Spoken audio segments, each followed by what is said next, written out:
você abrir a sua Bíblia no livro dos Salmos, há um cântico de Davi, Salmo 54.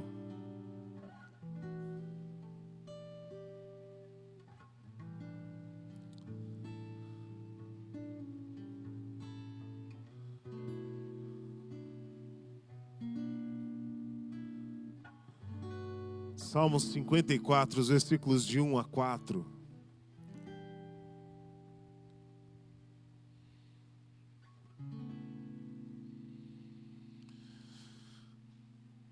Salmos 54, os versículos de 1 a 4 diz assim: Salva-me, ó Deus, pelo teu nome, defende-me pelo teu poder.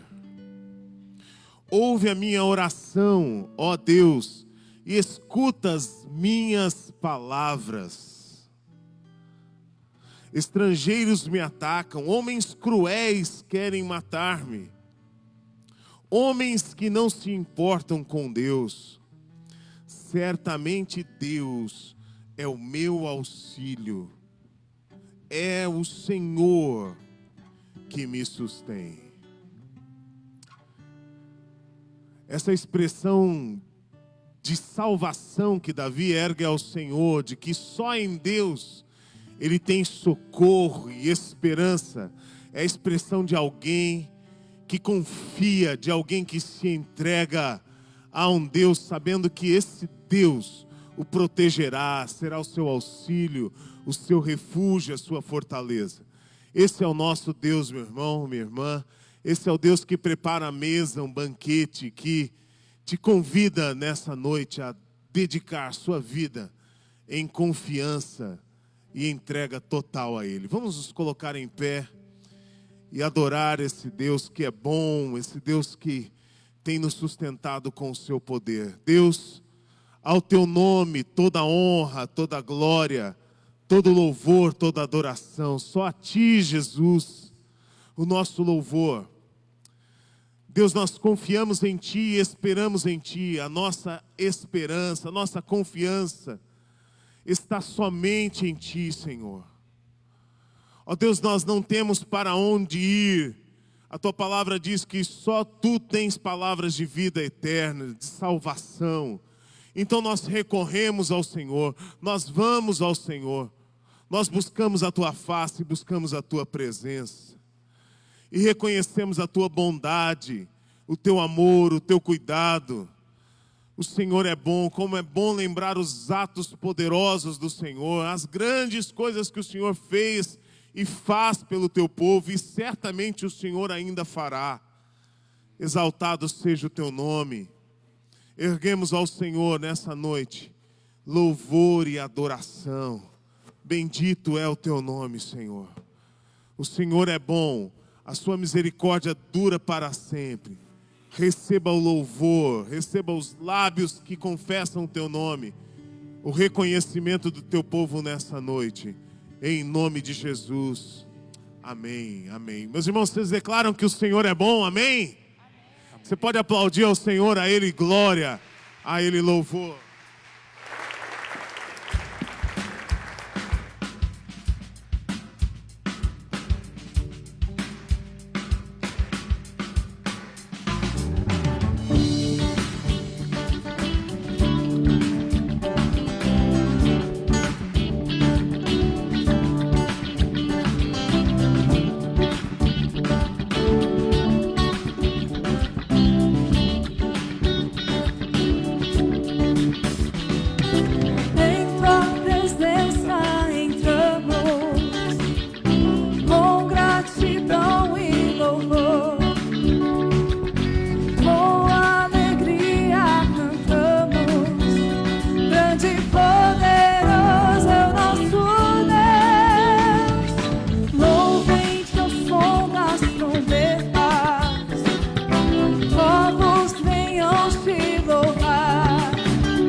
salva de palmas ao Senhor.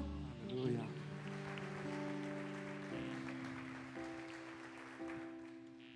Vamos adorar o Senhor, dizendo: digno é o Cordeiro, digno é o Cordeiro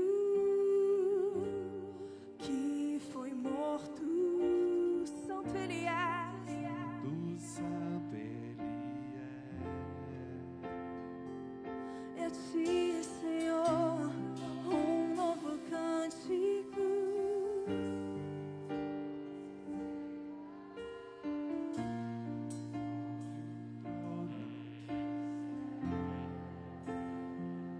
Ó Rei Jesus, digno é o Cordeiro que foi morto. Santo, Santo Ele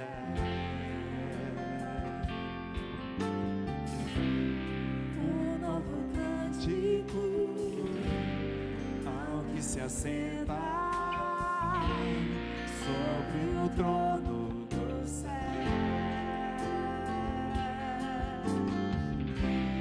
Santo, Santo, Santo, Deus Todo-Poderoso, que era e é e há de vir. Por criação eu canto louvores ao Rei dos Reis. Tu és tudo para mim e eu te adorarei.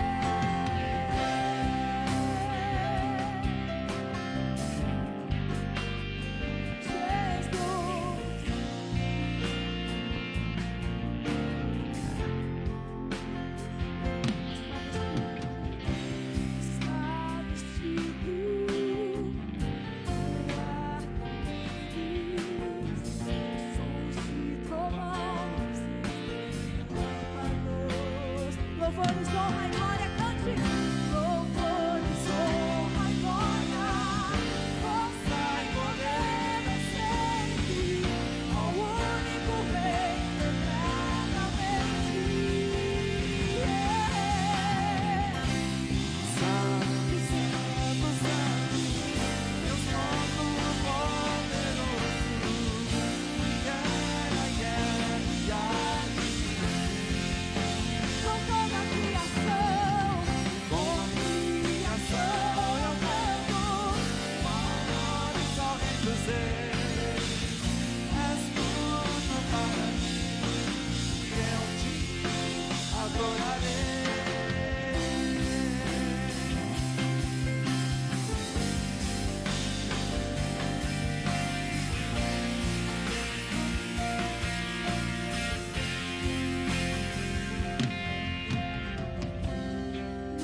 Maravilhado, extasiado, eu fico ao ouvir teu nome. Então adore o nome do Senhor Jesus. Exalte o Senhor, o nome que sujeita todas as coisas. É diante desse nome que todo joelho se dobra e todo joelho se dobrará. Não há nome mais poderoso do que o seu, Jesus. O seu nome salva vidas, o seu nome transforma vidas. O teu nome é poderoso, Jesus. Maravilhado, extasiado, eu fico ao ouvir teu nome. Cante sobre o nome de Jesus.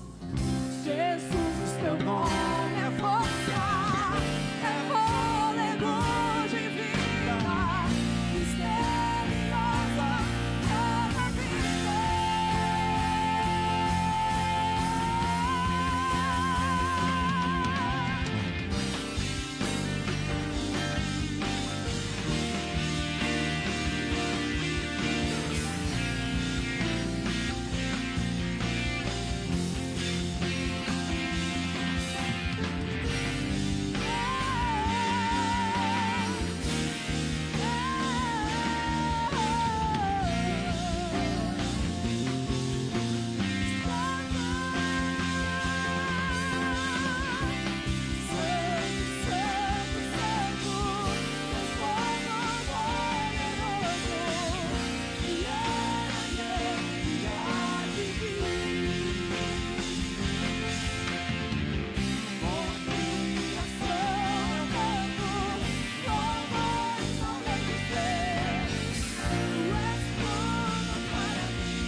adoramos, Jesus. Adoramos o Senhor Jesus de todo o nosso coração.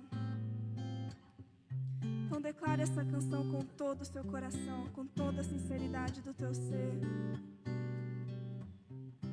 Eis aqui o nosso louvor, Senhor. Como descrever? Como explicar o amor que vai de leste a oeste e nunca mais vai terminar? Tu me conheces bem e sabes quem eu sou. Não há como me esconder de ti. Tu sempre sabes onde estou. É de coração tudo que eu disser, no hino de louvor a Jesus de Nazaré. Se as palavras não mostrarem como é grande a minha gratidão, mesmo assim, Senhor, recebe o meu louvor, é de coração. Se eu fizer chover palavras de louvor, ainda assim será tão pouco frente a esse grande amor. Por isso escute o pulsar do meu coração. És o caminho, a vida e verdade. Te dou a minha gratidão. E é de coração tudo que eu disser, um hino de louvor a Jesus de Nazaré. E se as palavras não mostrarem como é grande a minha gratidão, e mesmo assim, Senhor, recebe meu louvor, é de coração. E mesmo assim, Senhor, recebe meu louvor, é de coração. E mesmo assim, Senhor, recebe meu louvor, é de coração.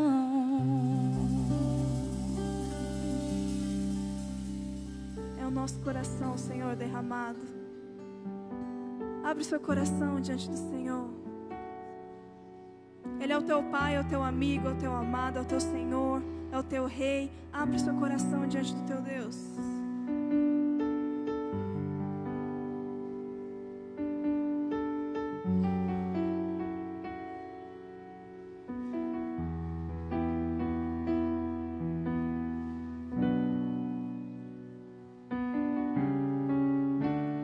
Tudo que eu quero está em ti, e toda a minha vida eu te entrego, pois não há outra além de ti. E tudo que eu possa conquistar não se compara à tua presença, nem ao prazer de te adorar. Dias vêm, dias vão, e em meu coração só aumenta o desejo de te encontrar. Agradecido eu sou pelo que eu já recebi, mas não estou satisfeito. Eu quero mais te conhecer.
te conhecer.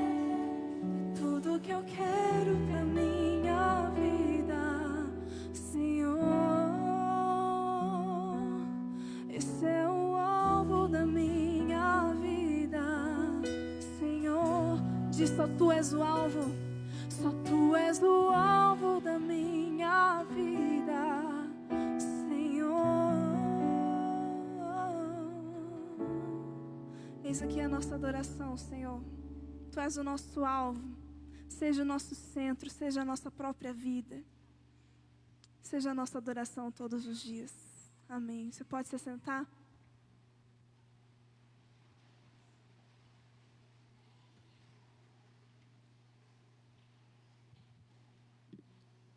Que bênção. Você está sendo abençoado essa noite, amém? Você acredita que você vai ser ainda mais abençoado, amém? Deus é bom demais. Nós estamos aqui para louvar, engrandecer e agradecer o nome desse nosso Deus, que é maravilhoso. E uma das maneiras que nós podemos agradecer a tudo que Deus tem feito para conosco é através dos nossos dízimos e das nossas ofertas. Na frente do seu envelope, do seu banco, tem alguns envelopes. Um envelope azul e outro envelope laranja. Um envelope para dízimos e outro envelope para ofertas. Você pode destinar aí suas ofertas para onde você sentir de Deus. Você pode ofertar para o nosso projeto social, para os nossos missionários.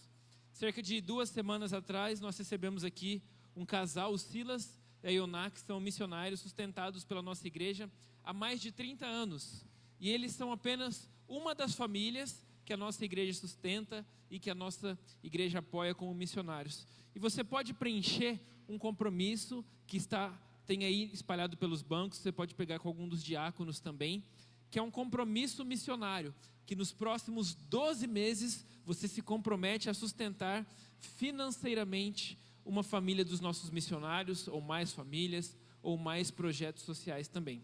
A Bíblia traz para nós diversos textos com esse tema, com o tema finanças, dízimos e ofertas. Mas tem um que eu gosto especial, que é que Paulo escreve na carta aos Coríntios, que diz assim: cada um contribua conforme Deus colocou no seu coração, não com pesar, nem com constrangimento, pois Deus ama quem dá com alegria. Que essa noite nós possamos ofertar com alegria a Deus, sem fazer barganha, sem esperar nada em troca, porque nós já estamos devolvendo de tudo aquilo que Ele tem nos abençoado. Vamos orar agradecendo a Deus por esses dízimos, essas ofertas e estes recursos. Senhor Deus, nós te louvamos, Pai. Nós engrandecemos o Teu santo nome. Somente o Senhor é capaz de receber toda a honra, toda a glória e toda a adoração, Senhor. Em nome de Jesus, nós nos colocamos na Tua presença, Pai, com o coração grato, Senhor, por tantas bênçãos que o Senhor tem derramado sobre as nossas vidas, sobre os nossos lares, nossas casas, nossas famílias, Senhor. Que o Senhor continue abençoando, Pai, a cada família aqui representada, Senhor. Eu peço também que o Senhor abra portas de emprego, abra oportunidades para aqueles que necessitam, Senhor, e que nós possamos continuar fiéis, Pai, sendo no muito, sendo no pouco, que a fidelidade no nosso coração jamais diminua, pelo contrário, ela só cresça, porque o Senhor é um Deus de fidelidade, e nós queremos ser fiéis para com o Senhor também. Nós te louvamos, Pai, te agradecemos por todos esses recursos que serão entregues agora. Que as pessoas que irão administrá-los façam com zelo, amor e carinho no coração, Pai, sabendo de tamanha responsabilidade, e que todos esses recursos sejam para honrar e abençoar e para o crescimento do Teu reino aqui na terra. Nós agradecemos e louvamos em nome de Jesus. Amém.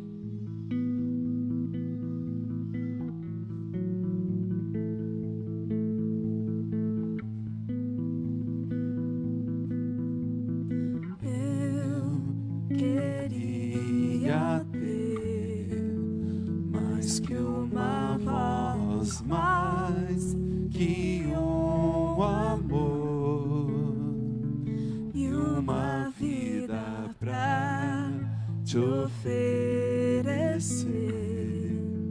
pois Tu és muito mais que eu possa ter.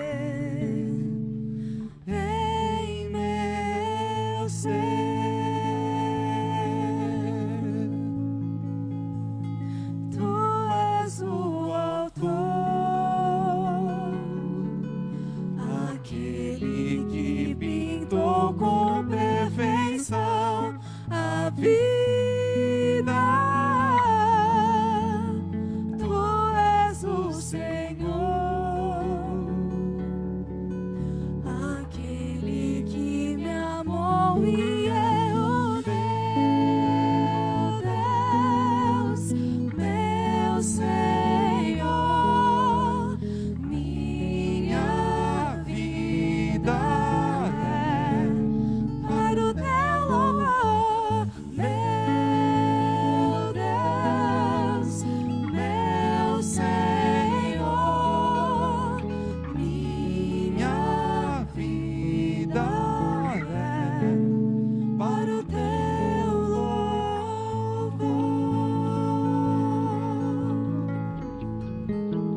Gostaria de convidar a nossa irmã Angélica, que viesse aqui esse momento.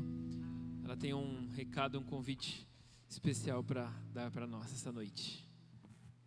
Boa noite, igreja amada, boa noite a todos, especialmente as meninas da IPI Central. Nosso convite, amadas, é para a nossa quarta do clamor, que acontece todas as quartas-feiras, as primeiras quartas-feiras de cada mês, às 19h30.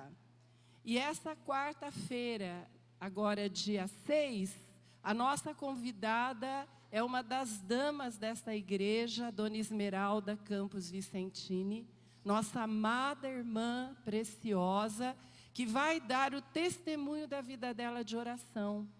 Então o convite é para você vir convidar alguém, porque é um espaço para você convidar mulheres que às vezes têm dificuldade de vir ao culto, mas se é um encontro de mulheres, não é num culto oficial da igreja, você vai ver como vai ficar mais fácil trazer uma mulher. E nós alcançando uma mulher, nós estamos alcançando uma família, nós estamos alcançando pais.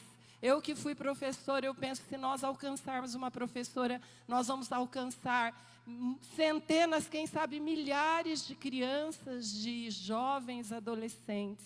Então o convite é para que você venha. O convite é para que você venha colocar aos pés do Senhor a sua casa. Venha colocar aos pés do Senhor esta cidade, a nossa igreja, o corpo de Cristo, o nosso país, as nações, aqueles que sofrem. O convite é para que você venha. Vem, amada, vem participar conosco. Ore por esse projeto, para que o Espírito Santo nos incendeie do seu amor, nos incendeie do seu poder, da sua maravilhosa graça, do seu agir sobrenatural, e nós possamos ver os milagres, nós possamos ver aquilo que Ele quer derramar, o verdadeiro milagre dEle, a presença dEle em nossos corações, em nome de Jesus. Esse é o convite.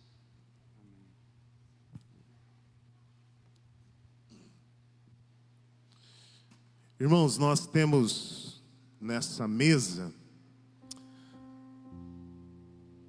nós temos uma oportunidade. Nessa mesa há um convite para mim e para você. No Salmo 54, que nós lemos no início deste culto, o versículo 4 diz assim, que o Senhor é o meu auxílio, Ele me sustém. Deus, como um pai, Ele supre as necessidades dos seus filhos. Ele provê o alimento, porque Deus é nosso sustento, meus irmãos. Às vezes nós buscamos auxílio em homens. Às vezes nós esperamos soluções ou respostas das pessoas. Mas eu queria desafiar você nessa noite a confiar na provisão que vem de Deus. Deus é o nosso Pai. Ele não falta, Ele não falha, Ele não se atrasa. Deus é a nossa suficiência. Nós temos tudo o que precisamos nele. É nele que nós nos movemos, é nele que nós existimos. E é nele que vem tudo aquilo que eu e você precisamos. Estão em Deus tudo o que precisamos.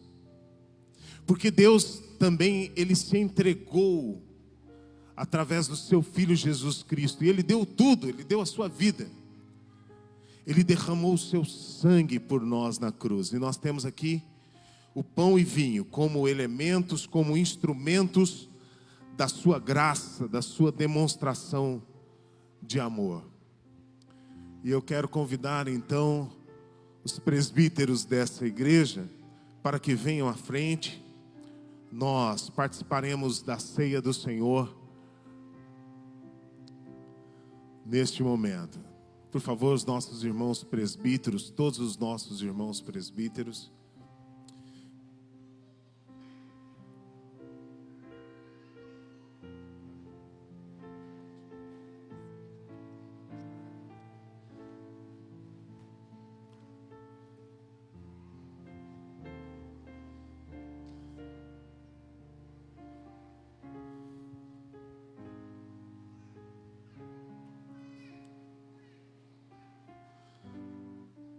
Se nós tivermos aqui irmãos presbíteros também em disponibilidade que queiram nos ajudar, eu gostaria de convidar vocês também. Então, a Angélica, se puder nos ajudar, o Mazinho, se quiser nos ajudar, por favor.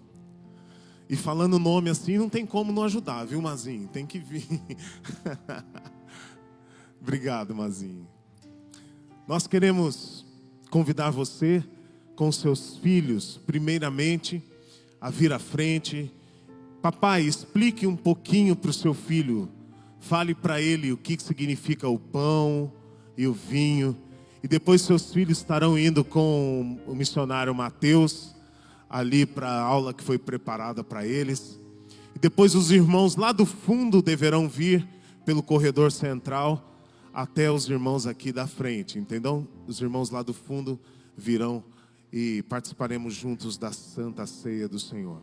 Esse é um momento muito precioso, um momento muito importante de comunhão com Deus, de entender que em Deus nós somos supridos, em Deus nós somos sustentados. Vamos orar?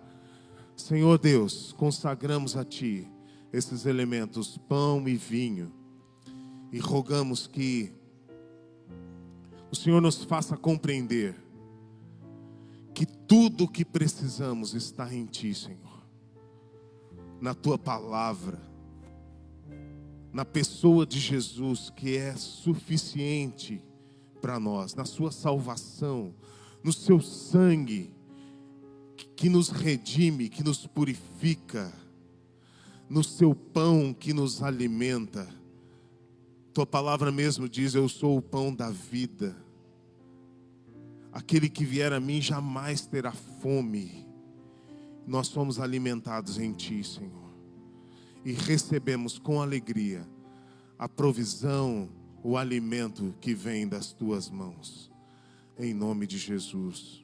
Amém. Essa ceia não é a ceia da igreja presbiteriana. Essa ceia é a igreja, é uma ceia da mesa do Senhor. Então, se você é membro de alguma outra igreja cristã que professa a fé em Cristo Jesus, você é o nosso convidado a participar. Aqueles que estão em comunhão com o Senhor devem participar da ceia do Senhor. Então, cantemos ao Senhor. Os papais com os seus filhos venham à frente, participemos.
Como é bom nós, como igreja, vivermos em comunhão, participarmos desse momento maravilhoso, que é a ceia do Senhor e a mesa do Senhor.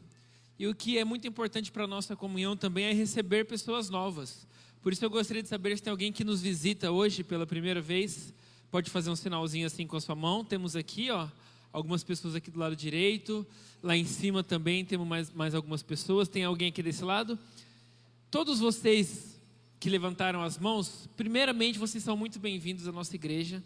E em segundo lugar, eu queria pedir para vocês ficassem em pé só um minutinho. Vocês vão receber um presente, receber uma lembrança e vão receber também um abraço de quem está aí perto de você. Então fiquem em pé rapidinho, é bem rapidinho, não precisa ter vergonha, que você vai receber um abraço de quem está aí perto de você e vai receber uma lembrança especial. Aproveita para você dar um abraço a quem está aí perto de você também.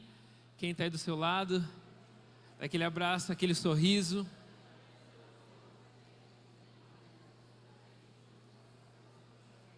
E na sequência nós vamos acompanhar as notícias e as novidades da nossa igreja no Central News.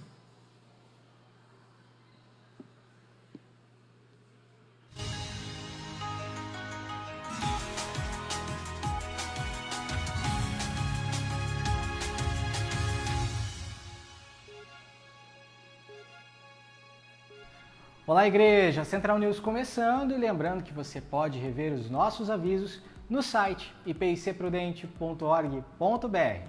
Próximo Virada já tem data marcada com o tema Onde está a Felicidade? Será na próxima sexta, dia 8, às 7h30 da noite. Traga um amigo. O artesanato da IPI Central está completando 20 anos de existência e em comemoração teremos a palestra com o tema Qualidade de Vida é Possível, com a doutora Giane Santos Rocha, que é psicoterapeuta familiar e também teóloga. Será aqui na IPI Central, dia 21 de novembro, uma quinta-feira, às 3h30 da tarde. Então traga uma amiga e venha para festejar esses 20 anos do artesanato aqui na IPI Central.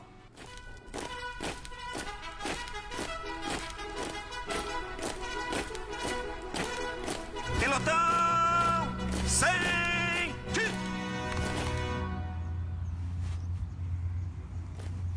Vocês estão totalmente maquiados? Sim, senhor!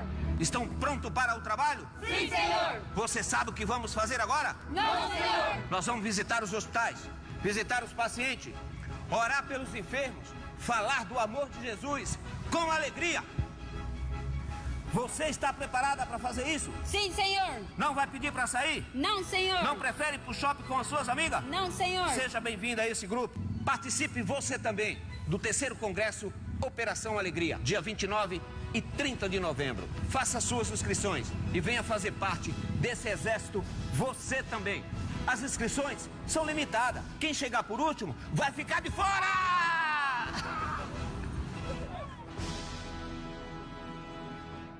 A Casa de Apoio à Criança com Câncer está arrecadando cartelas de comprimido vazias. Essas cartelas são convertidas na compra de cadeiras de roda. Só que para comprar essa cadeira é necessário muitas dessas cartelas.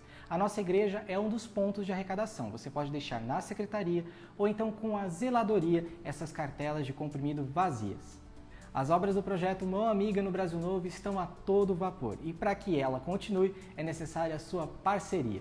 Por isso, no dia 23 de novembro, lá no Salão do Lion Cinquentenário, vai acontecer o chá e leilão Mão Amiga, com toda a sociedade participando e contribuindo para este projeto. Você pode ter mais informações com o pastor Danilo, ou então com a Eliana Oquiena, ou com os participantes da diretoria do projeto Mão Amiga. As crianças e os adolescentes do projeto agradecem a sua participação. Acesse o nosso Facebook, facebook.com/ipicpp. Lá você vai encontrar várias fotos dos últimos eventos que tivemos aqui na nossa igreja.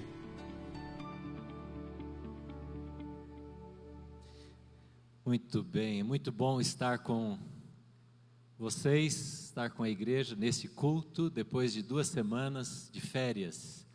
36 anos de casamento, nós fomos viajar para comemorar e foi muito bom ter um tempo de celebrar a bênção do Senhor sobre as nossas vidas. E hoje estar aqui também é muito, muito, muito bom mesmo.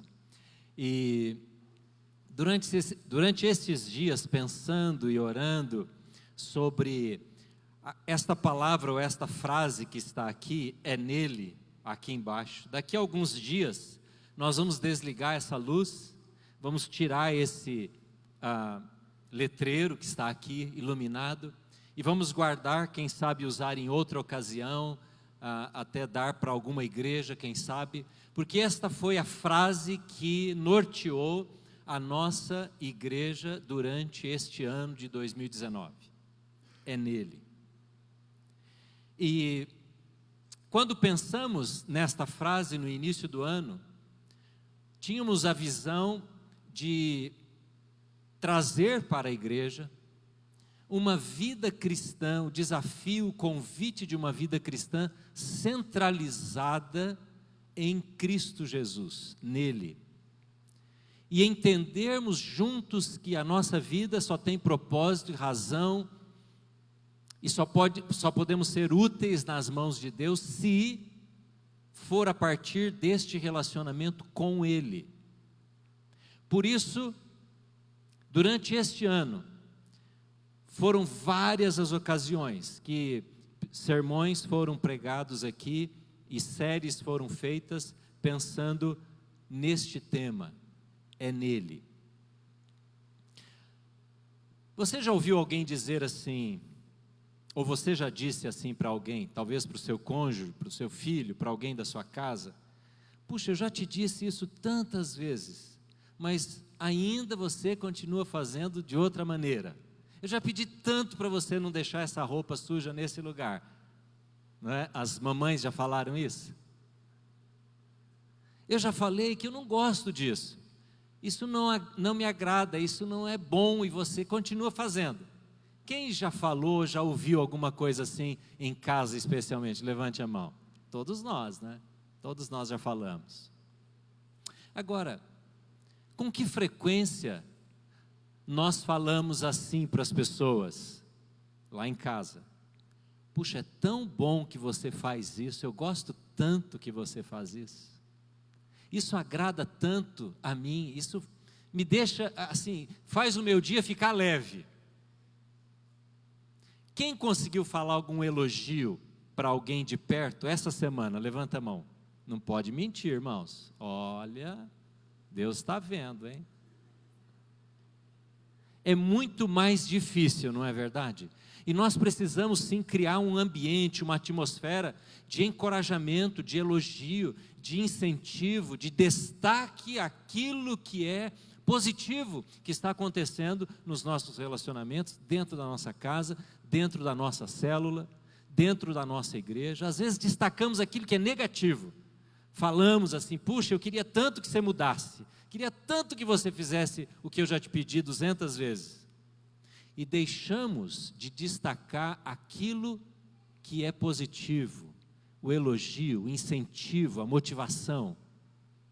Eu estou falando isso porque um dia o apóstolo Paulo, numa situação muito difícil, mas muito difícil mesmo, numa prisão terrível, ele escreveu algumas cartas.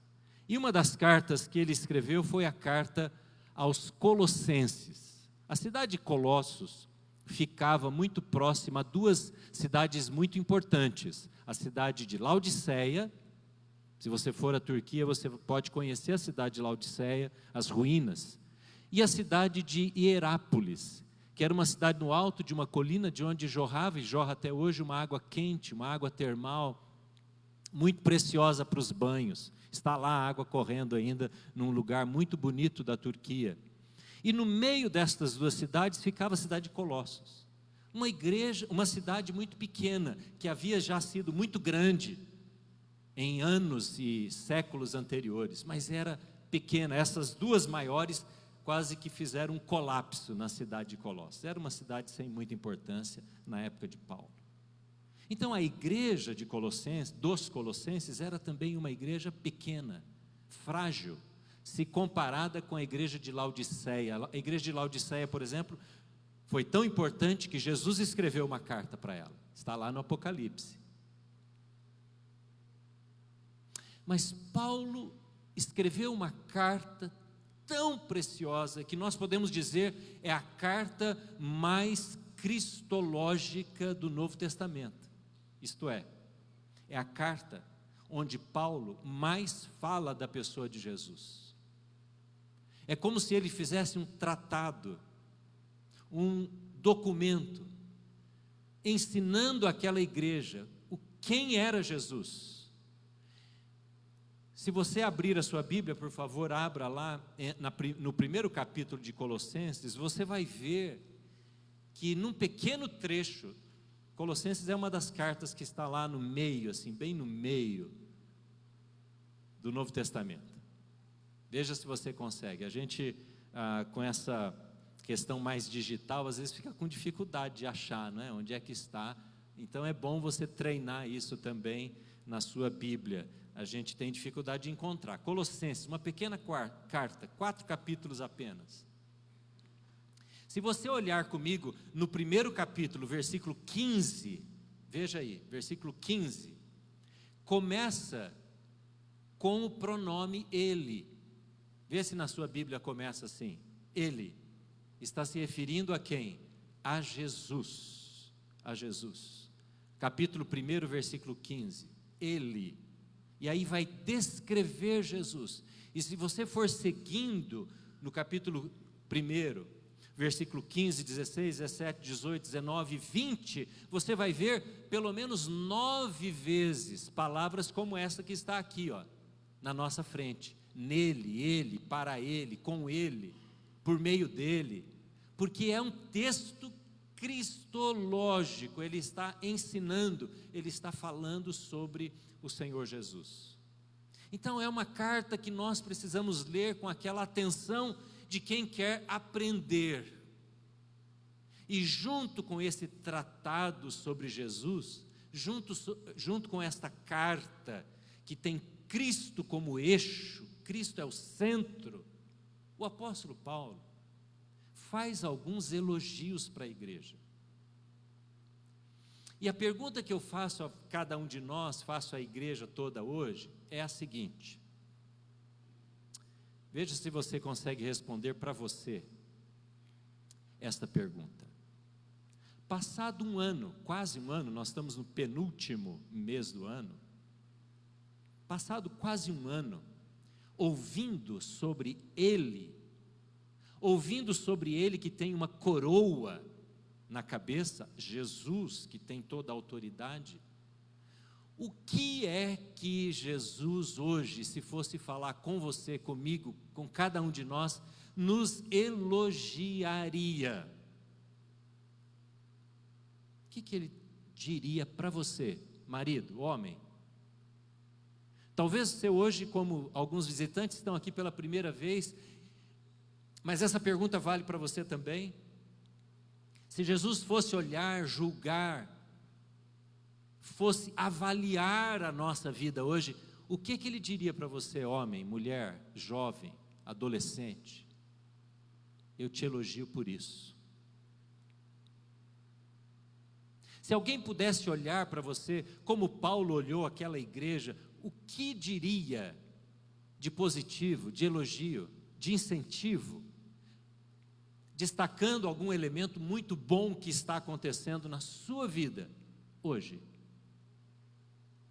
Alguma transformação que aconteceu? E alguém está vendo isso, alguém está percebendo e diria para você: puxa, esse ano você realmente mudou muito nessa área. Alguém diria isso para você? Talvez para você, pai e mãe, você melhorou, foi transformado pelo conhecimento da palavra de Deus. A maneira como você lida com o dinheiro, deixando o Senhor governar a sua vida financeira e a vida da sua casa, você receberia um elogio por isso? A maneira como você se relacionou durante este ano, perdoando, relevando, deixando, não levando, guardando no coração coisas contra pessoas, você receberia um elogio por isso? Qual seria a nossa avaliação? É interessante, você já passou pela experiência, e eu já passei por várias vezes essa experiência, de ouvir falar de uma pessoa que você não conhece, você nunca encontrou essa pessoa, Mas alguém fala dessa pessoa tão bem para você, fala tanto para você dessa pessoa, que você fica com vontade de conhecê-la. Você já teve isso? Já teve, não teve? Ou um lugar, talvez. E você fica incentivado, fica desejando conhecer aquela pessoa, para ver se realmente ela é aquilo que aquele outro disse. Para ver se realmente ela é tão agradável, boa, conforme o elogio que ela recebeu e que você ouviu. O apóstolo Paulo não conhecia a igreja de Colossos. Ele nunca tinha estado lá. Essa igreja não foi plantada por ele, não foi iniciada por ele, como muitas outras foram. Esta igreja foi plantada por um companheiro de Paulo chamado Epáfras, e ele nunca havia visitado esta igreja. Ele já havia visitado outras muito próximas, mas porque Paulo tinha uma visão estratégica, muito estratégica, ele visitava sempre as cidades que eram influenciadoras. Por exemplo, a cidade de Éfeso. Era perto, não era longe. Então ele não foi a esta cidade pequena de Colossos porque gastava tempo em outros lugares, mas ele desejava conhecê-los. Ele desejava. Sabe por que ele desejava? Leia comigo no capítulo 1, versículo 3. Paulo escreve no início deste capítulo, no início da carta, uma saudação, nos 2 primeiros versículos. E no capítulo 1, versículo 3, ele diz assim: sempre agradecemos a Deus, o Pai de nosso Senhor Jesus Cristo, quando oramos por vocês. Olha como ele tem um coração agradecido, feliz. Ele nunca havia estado lá, mas ele escreve uma carta carinhosa para aquela igreja. Eu dou sempre graças a Deus, eu ouço de vocês muita coisa boa. Veja o que ele diz no versículo 6.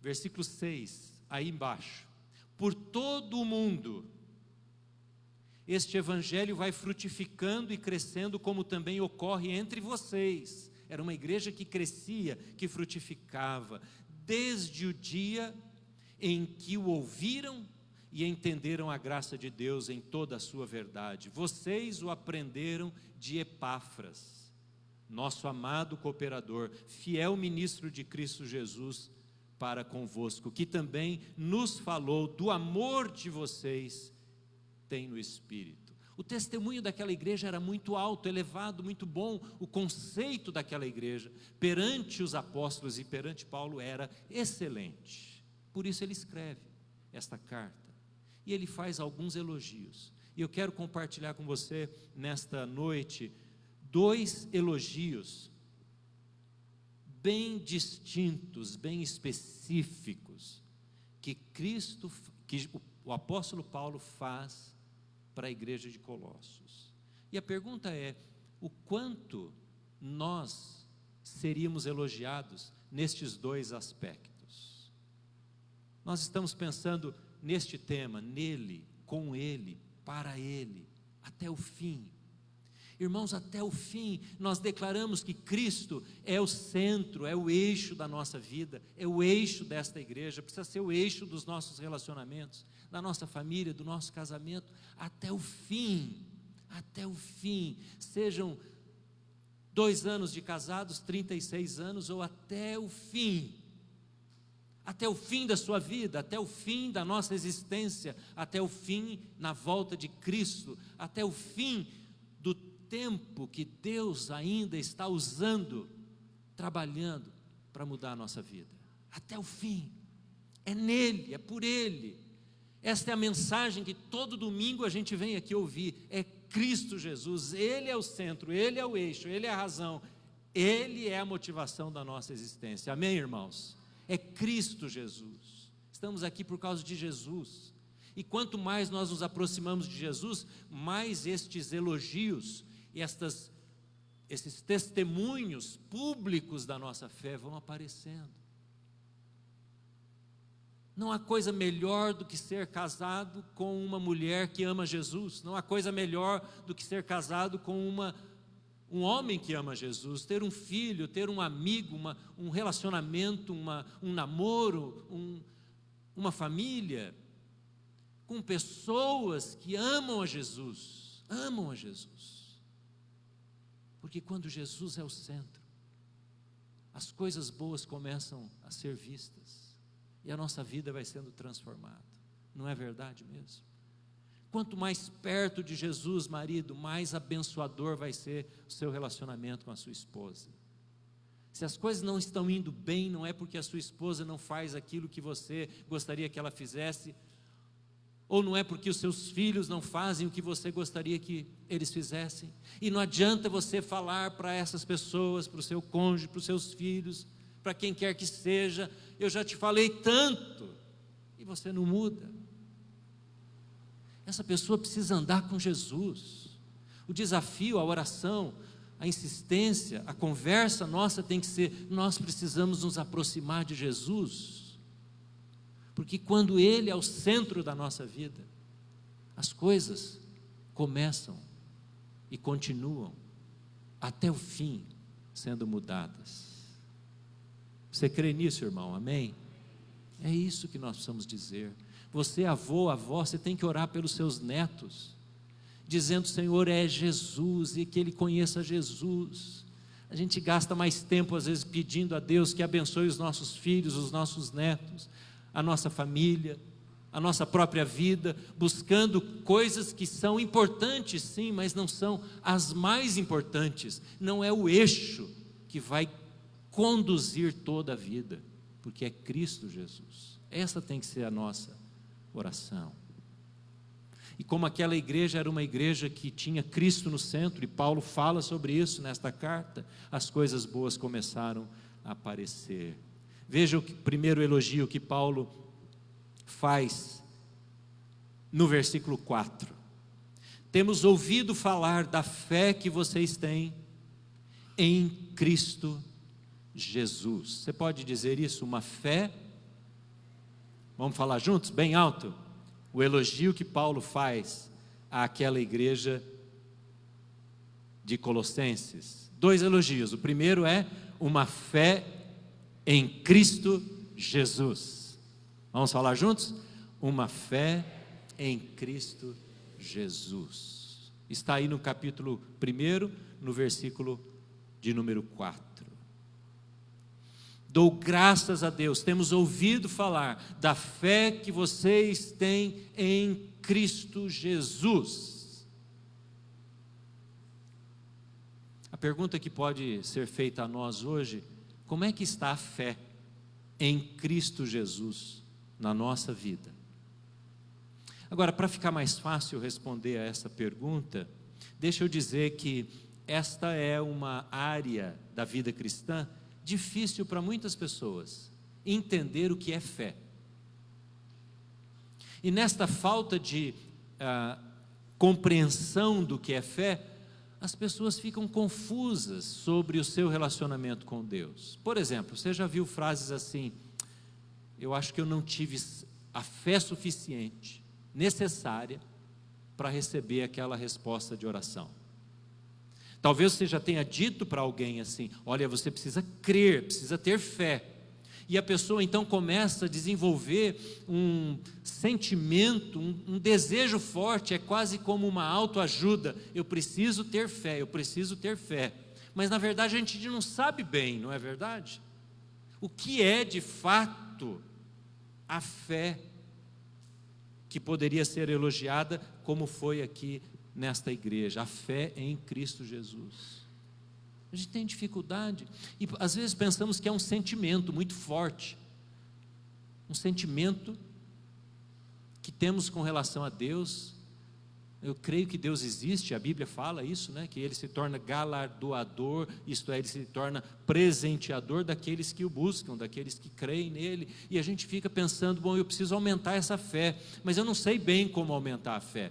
E a gente ouve da palavra dizendo que a fé vem pelo ouvir a palavra de Deus. Então nós lemos a palavra de Deus e cremos, e devemos fazer isso mesmo, crer e ler para que ela aumente, essa palavra entrando em nosso coração, entrando na nossa alma, gere fé. Mas eu vou tornar mais fácil para você, para mim, nesta noite, esta compreensão do que é fé, baseado no que Paulo está falando, nesta carta de Colossenses. Fé é igual, põe aquele sinal matemático, igual a obediência, ou se você quiser usar a palavra submissão. Fé é igual a obediência.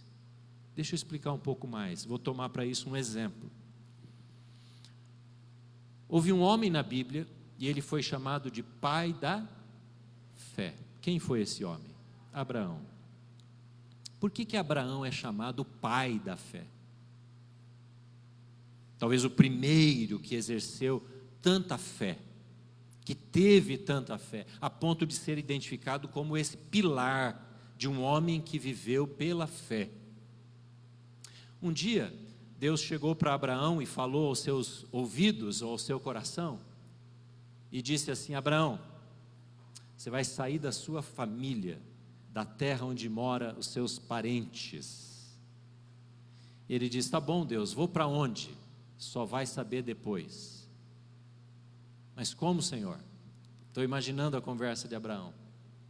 E Deus disse: vai para a terra que eu te mostrarei. Onde é esta terra, Senhor? Você só vai saber depois. Vai, só deu a direção.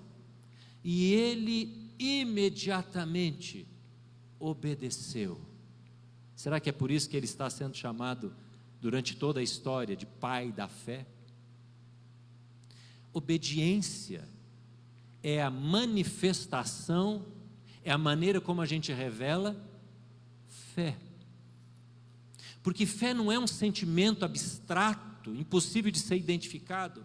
Não é como que um esforço mental para dizer: não, eu creio, eu vou orar, vou declarar, vou falar, isso vai aumentar a minha fé. Não é isto. Fé é mais ou menos dizer assim: Senhor, eu não sei para onde o Senhor está me guiando, eu não sei o fim dessa história, seja de uma dificuldade, seja de um plano, mas eu vou submetendo ao Senhor a minha vida.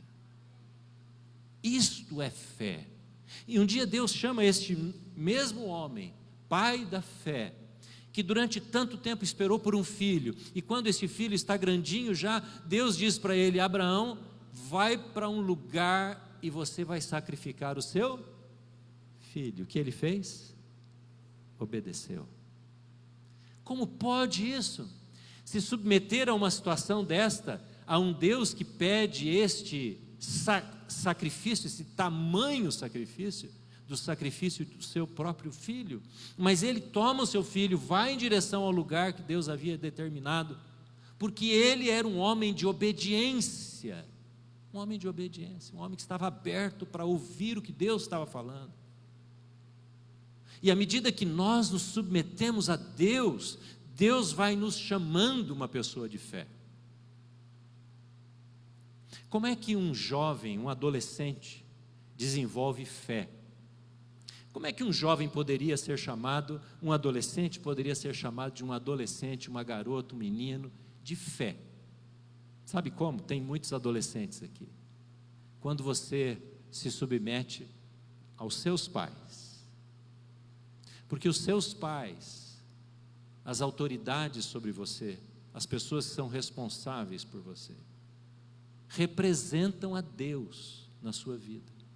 Então, quando você vai tomar uma decisão e você chega para o seu pai, para a sua mãe, para a pessoa responsável, e você submete àquela pessoa a orientação, o conselho, e você acata aquela direção, você está desenvolvendo sem saber uma fé em Deus, porque você crê que Deus é capaz de agir na vida do seu pai, da sua mãe, da pessoa que é autoridade sobre a sua vida, e Ele é capaz de mudar o coração e usar a vida deles para abençoar a sua vida.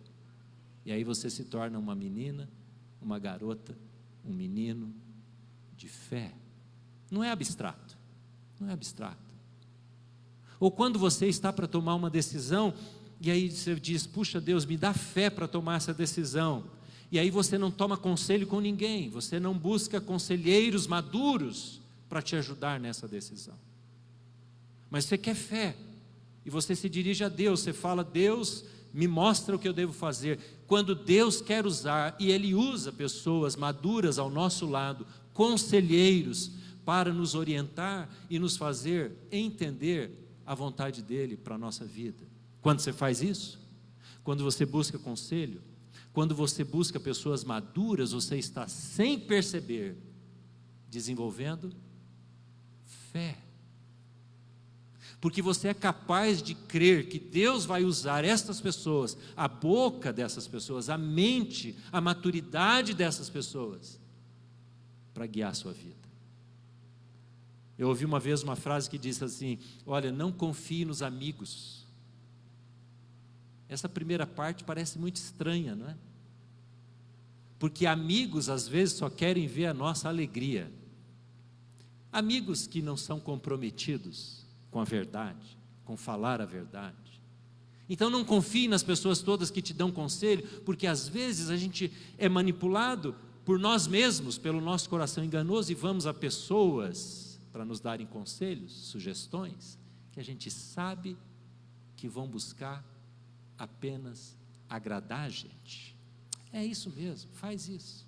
Eu no teu lugar faria o mesmo, quando são conselhos vindos da porta do inferno, que não vão gerar fé e obediência em nós de forma nenhuma.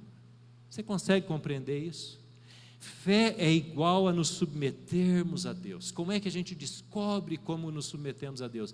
Pela palavra, pelo conselho, pela ajuda, pela maturidade de pessoas, pela voz do Espírito Santo. Isso exige de nós tempo de oração com o Senhor. Tempo de oração com o Senhor, para entendermos a autoridade, o caminho do Senhor para a nossa vida.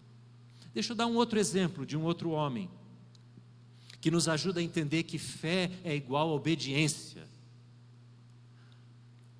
Uma vez um homem chegou para Jesus, e esse homem não era judeu, e esse homem tinha um servo que estava muito doente, e ele pede para Jesus curar o seu servo, e Jesus diz, vamos lá, vamos à casa, à sua casa. Ele diz, Jesus, eu sou um homem ligado à autoridade.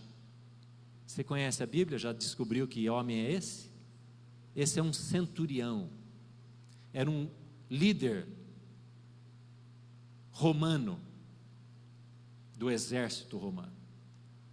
E ele diz para Jesus, Jesus, eu sou um homem que sei o que é autoridade. Eu tenho servos que eu digo, façam isso, e eles fazem. Eu tenho servos que eu digo, vão lá, e eles vão. Por isso, Senhor, se o Senhor der uma ordem, uma palavra, o meu servo será curado.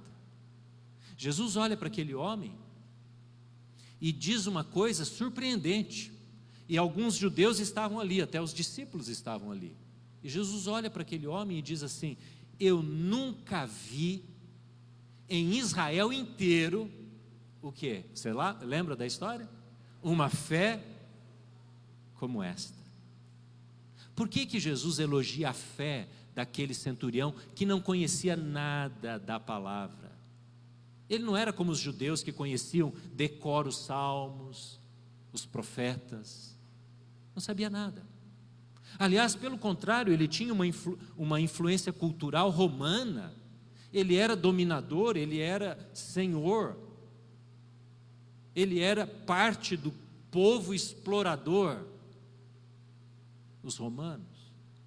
Mas quando Jesus olha para ele e diz, eu nunca vi em Israel um homem que tem fé como este homem. Por que isso? Porque ele dá o segredo da compreensão, o que significa fé.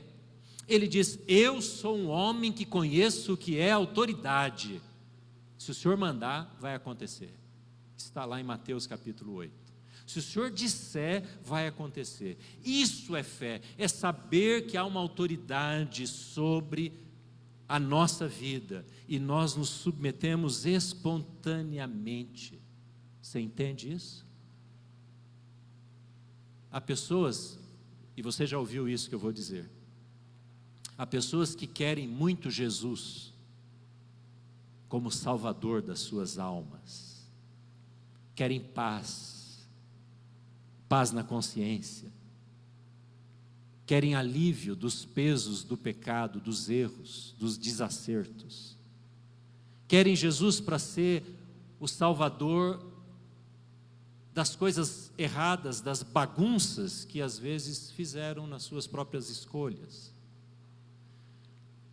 Querem Jesus como Salvador para garantir a eternidade nos céus, mas não querem com tanta facilidade ou com a mesma rapidez e decisão Jesus como Senhor, Senhor, Senhor, como governo, alguém que tem esta coroa sobre a sua cabeça.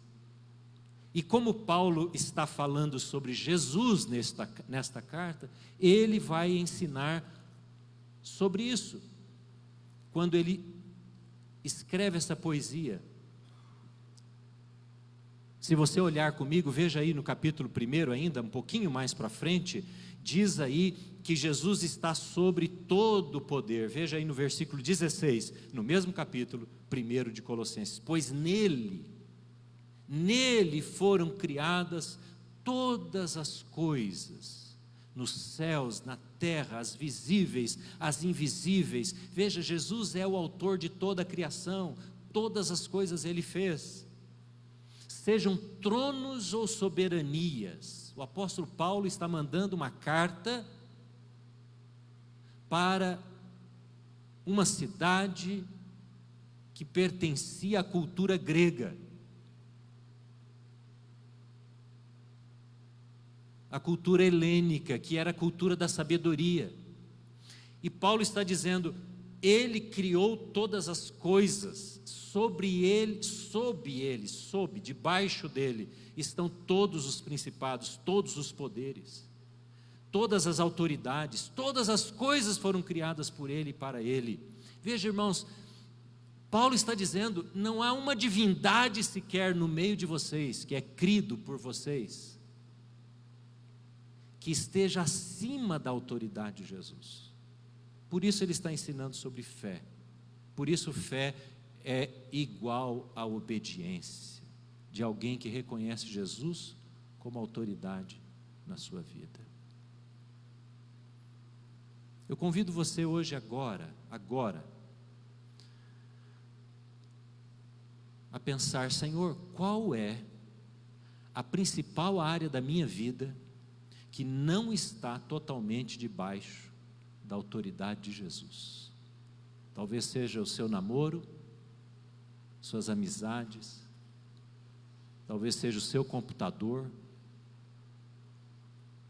seja o seu celular, as suas piadas, talvez seja aqui dentro, olha, mágoa, ressentimento guardado, ira, indiferença, não sei o que é.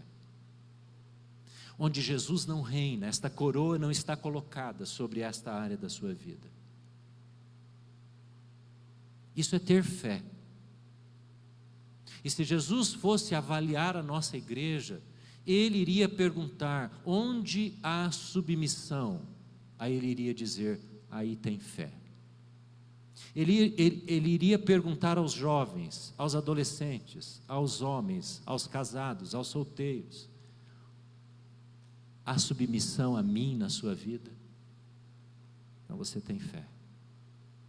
E quando Paulo diz nesse item lá no versículo 4, ele diz fé em Cristo Jesus. Não é uma fé abstrata em qualquer pessoa, é em Cristo Jesus. Cristo Jesus. Não é apenas ao Jesus humano, Jesus, mas é o Cristo Jesus. Cristo Jesus, o ungido de Deus, o enviado do céu, este é quem comanda a nossa vida, amém, irmãos? Isto é fé, isto é fé. Fé é submissão, fé é dizer, a Deus: eu não conheço o caminho, mas eu estou andando e crendo no Senhor. Certa vez uma senhora estava com uma pessoa doente na família, muito doente. E depois de muitos dias de enfermidade, este familiar veio a falecer. E durante algumas conversas, esta mulher sempre dizia: pastor, talvez eu não tive fé suficiente. Talvez eu não tive fé suficiente. E durante aquele período de oração, de espera, ela dizia sempre: eu tenho fé, eu tenho fé, eu tenho fé. Talvez seria muito melhor se naquele período da enfermidade ela sempre declarasse, eu sei que ela cria no coração, assim como eu vou falar, mas seria muito melhor para ela e para as pessoas dizer: eu entrego, eu confio, eu submeto, eu sei em quem eu creio que Ele é um Deus de amor e de cuidado. Está aqui, Senhor. Isto é revelação de fé.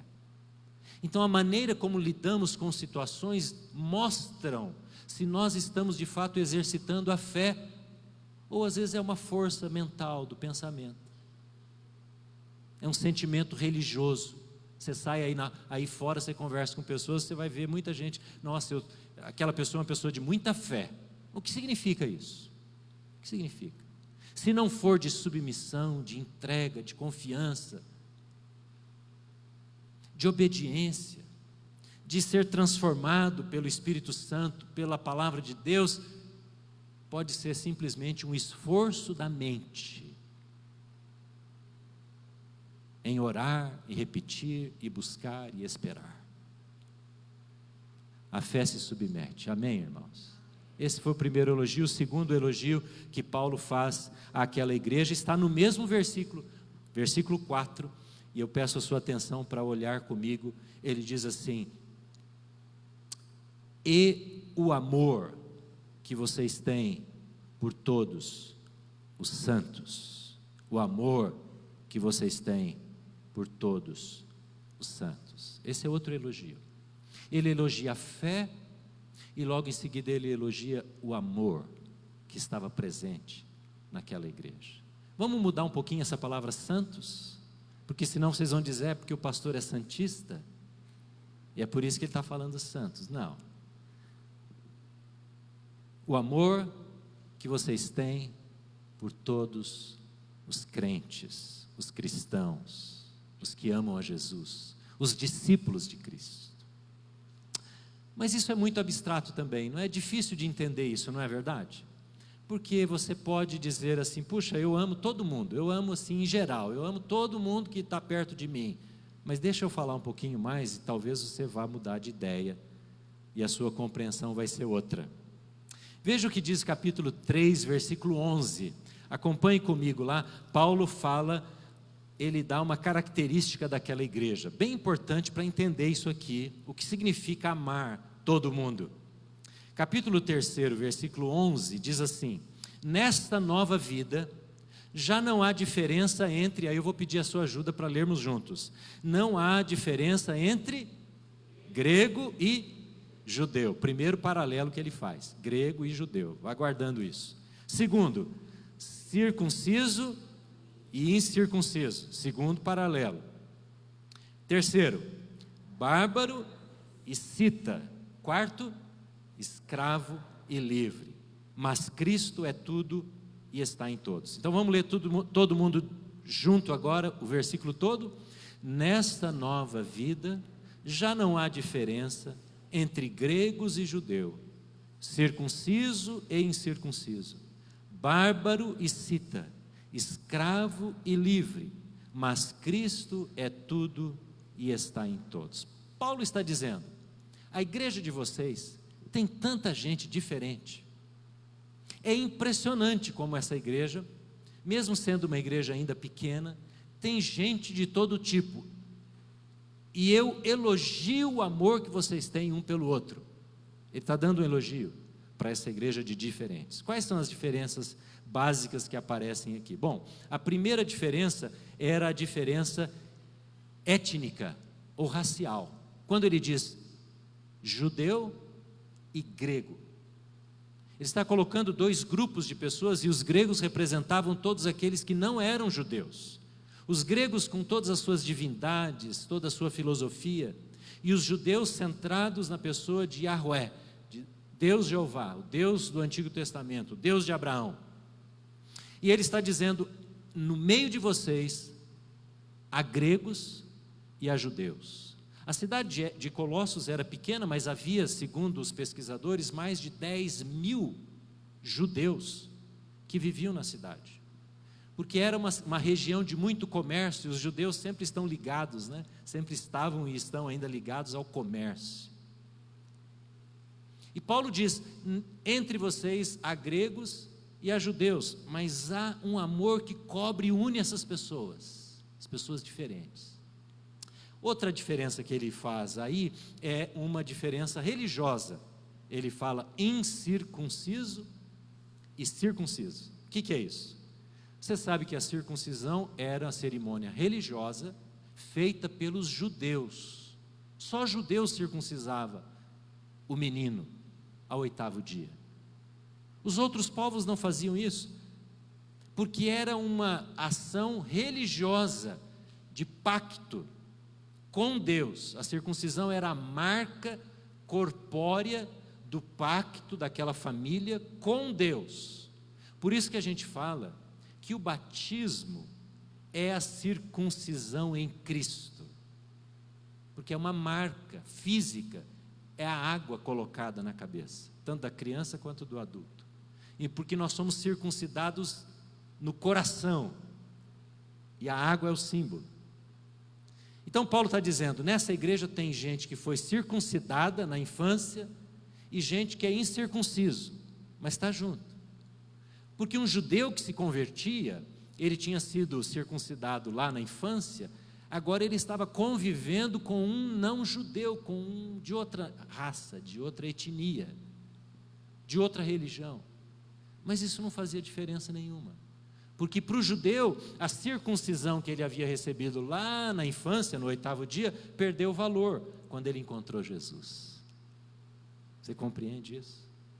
Aqui nós temos pessoas que vieram de um pano de fundo, de um background religioso, de culto a demônios.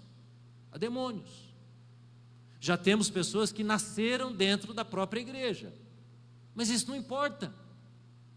Não importa. Porque Cristo nos une. E há amor entre nós. Isso não é barreira nenhuma. Nem é mais valorizado aquele que cultuava o demônio e se converteu, e nem é mais valorizado aquele que nasceu na igreja. Cada um tem a sua experiência e traz diante do Senhor, e vive agora para o Senhor, amém? Mas ele faz um outro paralelo, que é o paralelo cultural. Ele cita duas palavras, dois termos aí, bárbaros e o que mais? Ele cita, né? Até parece um trocadilho aqui. Bárbaros, quem eram os bárbaros? Os bárbaros eram os incultos. Os gregos chamavam os bárbaros quem não estudava filosofia. As outras raças, os povos ignorantes, segundo os gregos. Então, bárbaro era, não propriamente dito, uma etnia, um povo específico, mas era uma maneira de ser criado longe da academia. E os citas, quem eram? Os citas eram piores. Os citas eram um povo nômade, guerreiro, que vinha lá do Irã. Era um povo iraniano, da região onde hoje seria o Irã. E eles eram violentíssimos. Os citas eram guerreiros que bebiam o sangue do primeiro soldado do exército inimigo que eles matavam. Depois do encerramento da batalha, eles pegavam aquele que morreu primeiro, bebiam todos os soldados o sangue daquele cidadão. Cortavam a cabeça, limpavam o crânio e usavam aquele crânio para beber nas festas das vitórias. O crânio dos soldados inimigos. Mas antes de cortar a cabeça, eles tiravam a faixa do couro. E quando bebiam o sangue dos soldados, eles faziam de guardanapo o cabelo do soldado. Esse eram os citas. E Paulo diz: no meio de vocês tem escitas. Escitas. Olha o que Paulo está dizendo. Nessa igreja é um ajuntamento, uma colcha de retalho de gente que vem de uma história de vida trágica, diferente, esquisita, horrível, mas todos juntos tomam ceia, todos juntos oram, todos juntos reconhecem o amor de Jesus e a salvação em Jesus. Irmãos, é assim que a gente espera, almeja viver nesta igreja. Não é fácil, muitas vezes, viver, conviver, se relacionar com pessoas diferentes, não é verdade? Nas células acontece isso. Não é fácil. Mas esse é o desafio, esse é o elogio que a gente gostaria de ouvir cada vez que Jesus olhasse para nós: vocês têm amor por todos os santos. Irmãos, não adianta a gente amar o missionário, a gente precisa amar o missionário, orar por ele. Aquele que está lá longe, né? Nossa, eu amo muito aquele missionário. Mas esse irmão que está aqui do meu lado, é difícil conviver com ele. É com esse aqui que o Senhor quer trabalhar no nosso coração. Irmãos, só vive assim quem se aproxima de Jesus. Só é uma igreja que tem amor comunitário quem vive com Jesus. Se você está tendo dificuldade em amar uma pessoa, você não precisa começar a admirar essa pessoa e dizer: não, ela tem coisa boa. Isso aí é autoajuda. Não é isso que você precisa. Não é isso que nós precisamos. Sabe o que nós precisamos? Nos aproximar de Jesus e começar a enxergar essa pessoa como Jesus a enxerga, o valor que Jesus dá a ela, o que Jesus fez por ela na cruz, como Jesus a redimiu, como Jesus está trabalhando na vida dela, como Jesus está limpando, transformando, e aí nós vamos admirando Jesus na vida dessa pessoa. Se você buscar olhos de admiração nos atos, no comportamento da pessoa, muitas vezes você não vai encontrar, você não vai admirar. Mas se você olhar Jesus na vida dessa pessoa e dizer: eu sei que há um Deus que ela está submissa a Ele, há um Senhor que é dono da vida dela e dele, eu quero amá-lo como Jesus ama. Amor para com todos os santos, o amor nas diferenças doutrinárias, o amor às vezes no meio das imaturidades, Esse é o desafio de igreja. A igreja, você tem os irmãos mais velhos, são os pais espirituais, né? Mas você tem também os irmãos mais novos, as crianças na fé, e você vai ver imaturidade, mas você continua amando, porque você vê Jesus na vida dessa pessoa. Amém, irmãos? Essa é a igreja que nós desejamos, essa é a igreja que nós caminhamos e queremos, e foi esta igreja que nós falamos durante este ano. É nele, porque é nesta perspectiva de vida como igreja que nós queremos viver. Concluindo, qual é o segredo para isso? O segredo é nós olharmos a igreja, nós mesmos, as pessoas, como Cristo olha. Há um versículo em Efésios capítulo 5, que o apóstolo Paulo também, numa outra carta, a carta de Efésios, diz que Cristo amou a igreja e se entregou por ela. Você pode repetir essa frase comigo? Cristo amou a igreja e se entregou por ela. Mais uma vez, Cristo amou a igreja e se entregou por ela. Ele amou. Ele amou. E diz, concluindo a frase, para a santificá-la santificá-la, lavá-la, limpá-la, transformá-la. Cristo se entregou pelo seu esposo, mulher, pelos seus filhos, pelo seu marido, pela sua esposa, pelos seus pais. Cristo se entregou. Quem somos nós para não amá-los?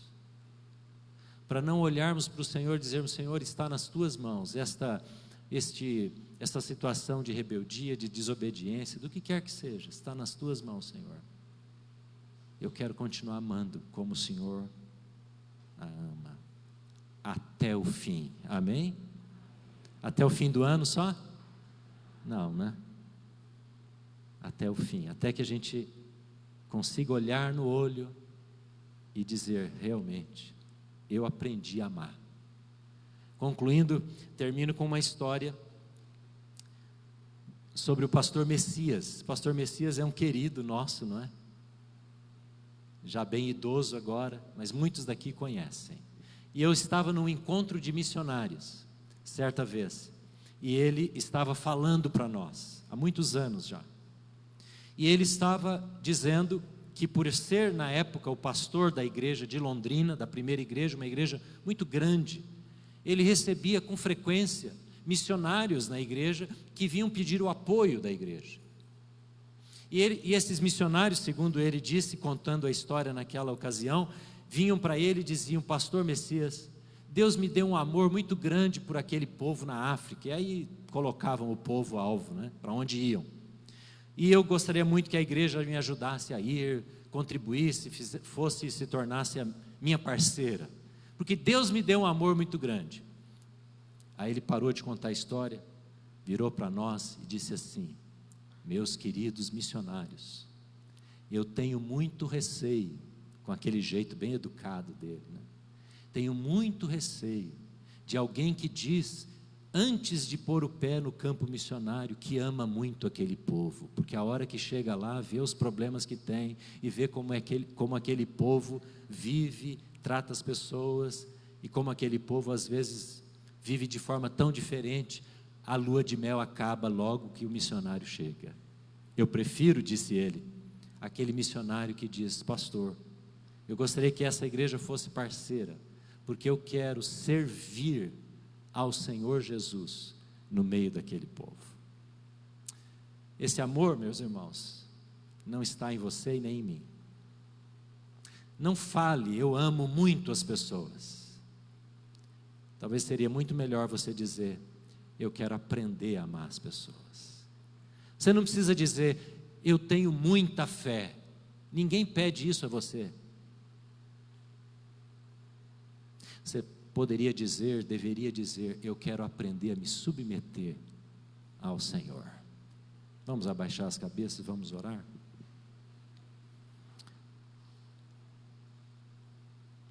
Eu creio que o Espírito Santo está trazendo ao meu e ao seu coração as coisas que Ele mesmo quer fazer, o que Ele quer mostrar, o que Ele quer transformar. Então, agora é um tempo para você orar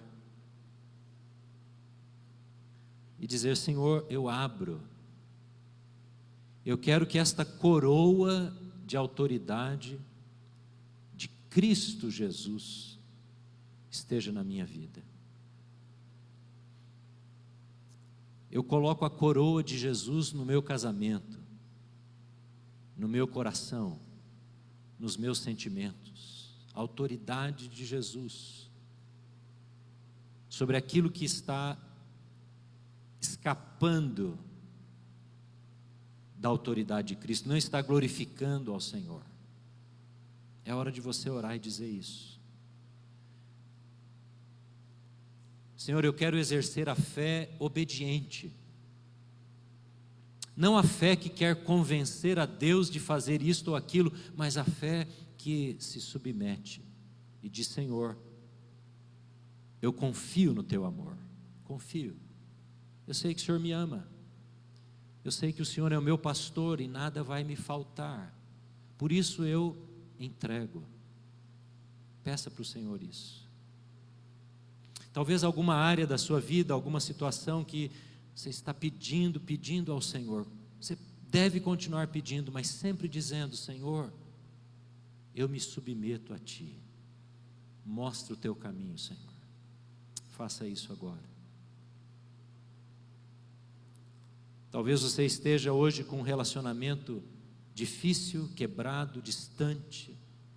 É a hora de você dizer: Senhor, vem com o Teu amor, derrama, porque eu amo, porque o Senhor me amou primeiro. Vem com o Teu amor, Senhor, sobre a minha vida. Inunda o meu coração de amor pelos meus pais, que eu aprenda a me submeter a eles, a ouvi-los, a entender que o Senhor age na vida, na minha vida, através da vida dos meus pais. Ore assim, jovem, adolescente. Creia que Deus trabalha no coração dos seus pais. Confie nesse Deus que é autoridade. Autoridade. Quem sabe alguém que você está hoje com uma enorme dificuldade em amar. Abra o seu coração para que o amor de Deus seja derramado. Peça que o Senhor dê olhos para você ver o que Deus vê na vida desta pessoa. Oh, Senhor.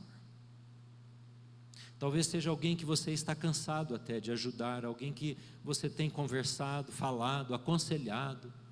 Você está desanimado porque nada muda. E hoje é o dia de você colocar essa pessoa nas mãos do Senhor e dizer: Senhor, renova o meu ânimo, renova a minha paciência, Senhor,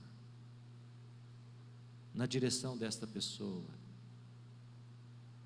Oh Deus.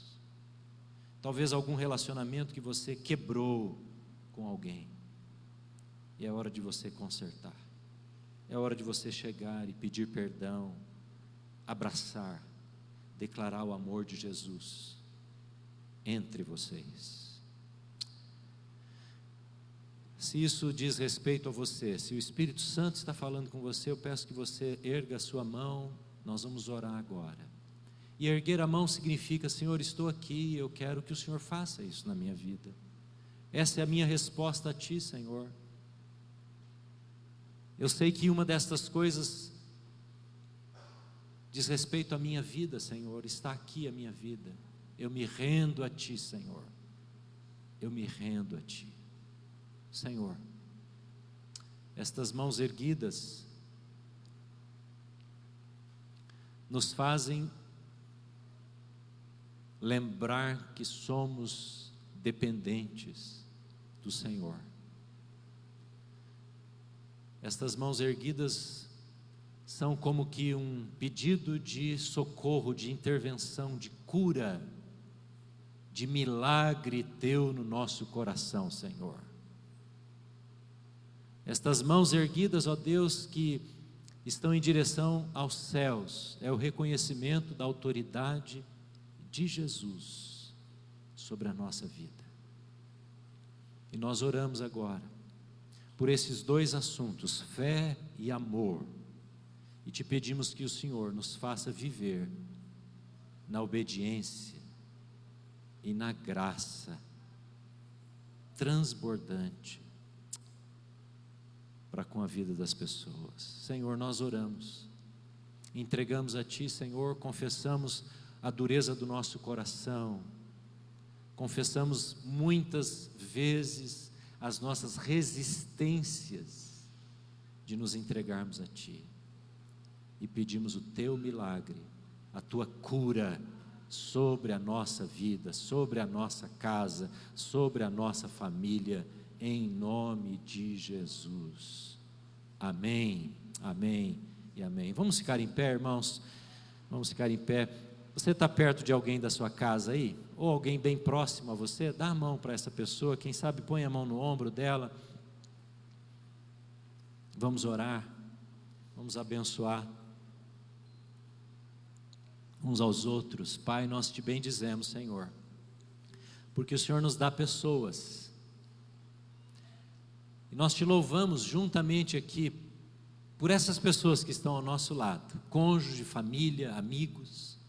Senhor, nós te agradecemos porque podemos nos ajudar e oramos para que essa semana seja uma semana de mútua ajuda nas células, na família, nos encontros, nas mensagens enviadas e recebidas. Sejam palavras de encorajamento, Senhor, para que possamos crescer naquilo que ouvimos, naquilo que recebemos do Senhor, da Tua palavra nesta noite.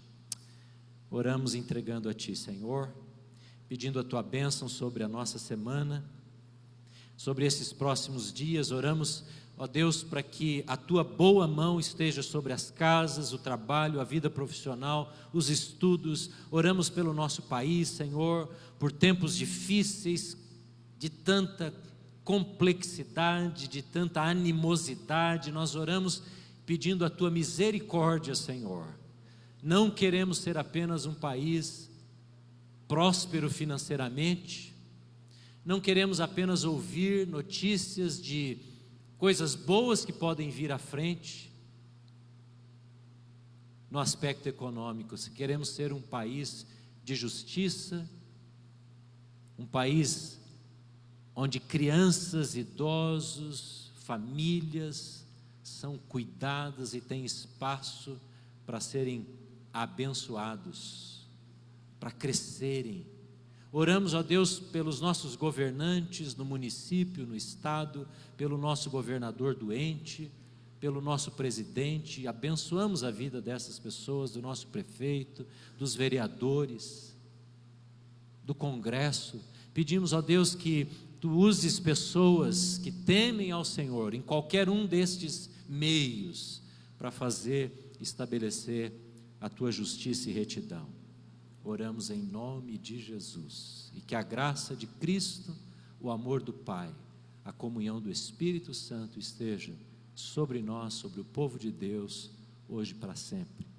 Amém, amém, amém. Deus abençoe, vamos na paz.